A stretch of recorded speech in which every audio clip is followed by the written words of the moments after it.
اعوذ باللہ من الشیطان الرجیم، بسم اللہ الرحمن الرحیم۔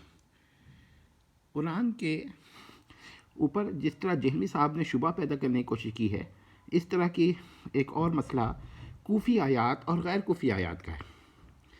اب یہ سورہ فاتحہ ہے، دیکھیں یہاں پر علیہم کے بعد ایک پان کا نشان یا 5 کا نشان بنا ہوا ہے، یہ اردو یا سندھی کے پان کی طرح، 5 کی طرح۔ تو یہ کیوں ہے؟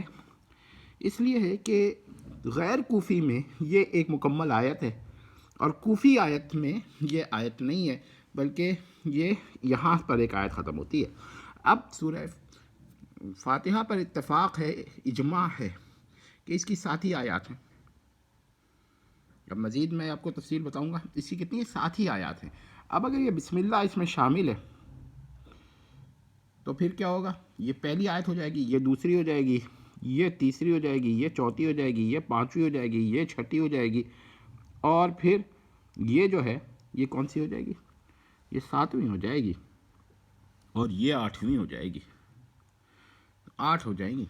تو اس کا مطلب کیا ہوا کہ اب جو لوگ بسم اللہ کو لیں گے ایک آیت، وہ پھر غیر کفی آیت کو مسترد کر دیں گے۔ ذرا دیکھ لیجئے کہ تو یہ جو بسم اللہ لیتے ہیں نا، عام طور پہ غیر کوفی ہوتے ہیں، تو وہ پھر مجبور ہو گئے کوفی کو طرف، اور جو کوفی ہوں گے وہ کیا لیں گے؟ بسم اللہ کو اس کی آیت نہیں لیں گے، بلکہ اس کو کہیں گے تبرکن لکھا ہوا ہے، یا کہیں گے کہ بسم اللہ یہاں پر سورہ فاتحہ کا حصہ نہیں ہے تو قرآن کا حصہ سورہ فاتحہ کا نہیں ہے، کچھ بھی اس طرح کی بات جو بھی۔ تو یہاں پر وہ اس کو پہلی آیت لکھیں، جیسے یہاں پر ہے، یہ دوسری آیت ہو گئی، یہ تیسری ہو گئی، یہ چوتھی ہو گئی، یہ 5ویں ہو گئی۔ اب 6ٹھی آیت وہ یہ لیں گے، اسے چھوٹا سا 6 لکھا ہوا ہے، غور سے دیکھ لیجئے گا، اور 7ویں اس کو لیں گے۔ یعنی اب وہ کیا کریں گے؟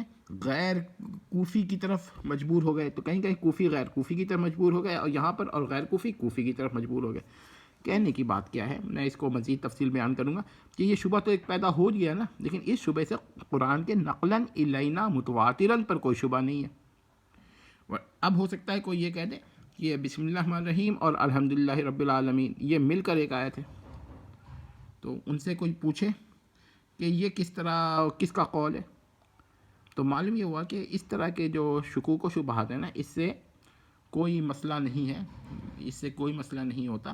اس طرح کے شکوک و شبہات کو پیش کرنے سے جہلمی صاحب اپنا خود سے باطن شو کر رہے ہیں، اور کچھ نہیں ہے۔ اور حضرت عثمان کے بارے میں یہ شبہ پیش کر رہے ہیں کہ ان کو کوئی الیاس باللہ قرآن کے بارے میں شبہ تھا، تو یہ بالکل ہی غلط بات ہے۔ جو چیز نقلاً الینا متواتراً ہی نہیں تھی، اب یہ جو بسم اللہ لکھا رہتا ہے نا، یہ بھی نقلاً الینا متواتراً ہے، اس پر اختلاف ہے کہ یہ جز ہے سورہ کا یا نہیں، لیکن یہ رسول اللہ نے لکھوایا تھا نا، تو اس طرح لکھا گیا نا۔ اب جہاں رسول اللہ نے نہیں لکھوایا، وہاں شبہ کسی کو اگر ہو گیا تو وہ ایسے ہی ہے جیسے کہ کوفی اور غیر کوفی کا۔ مزید تفصیل پارٹ 3 میں شو کریں گے۔ والسلام۔